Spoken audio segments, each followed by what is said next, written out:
Voice change of past indefinite tense. দেখো, past indefinite টেন্সের voice change করতে হলে আগে টেন্সের স্ট্রাকচারটা জানবো আমরা।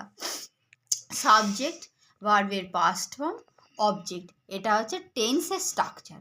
এবার ভয়েস করলে সবসময় আমাদেরকে মনে রাখতে হবে অবজেক্টটা আসবে সাবজেক্টের জায়গায়।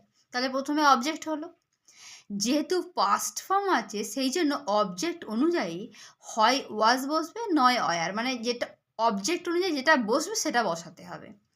ভার্বের ভিতরি ফর্ম হবে সবসময় ভয়েস চেঞ্জের ক্ষেত্রে, মেন ভার্বের ভিটু আছে, ভিটু থাকলেও ভিতরেই হবে, বাই যোগ করে সাবজেক্ট লিখব।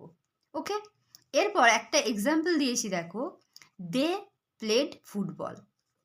প্লেড খেললো, ভার্বকে প্রশ্ন করি কে বা কারা দিয়ে, সাবজেক্ট পেয়ে যাও, কারা খেললো, দে, এটা হচ্ছে সাবজেক্ট। ভার্বকে প্রশ্ন করবো কি বা কাকে দিয়ে, যে আনসার পাবো সেটা হবে অবজেক্ট। কি খেললো না ফুটবল খেললো, এটা হলো অবজেক্ট। তাহলে ফুটবলটা প্রথমে চলে আসবে, মানে অবজেক্টটা সাবজেক্টের জায়গায় চলে আসবে।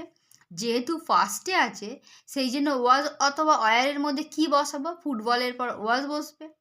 প্লেডের ভিতরি ফর্ম মানে পাস্ট পার্টিসিপল ফর্ম এটাই হবে, প্লেড লিখে দিলাম, বাই যোগ করে সাবজেক্ট। দে থাকলে কি হয় বলেছিলাম, দে থাকলে দেম হয়, দেম বসিয়েছি। এরপর দেখো, আই লাইক চকলেটস। চকলেটসটা অবজেক্ট আগে লিখলাম, যেহেতু পাস্টে সেই জন্য ওয়াজ অথবা অয়ারের মধ্যে কি বসবে, চকলেটসের পর অয়ার বসবে, যেহেতু এটা প্লুরাল সেই জন্য অয়ার। লাইটের ভিতরি ফর্ম লাইকটি হয়, বাই যোগ করে আই থাকলে মি।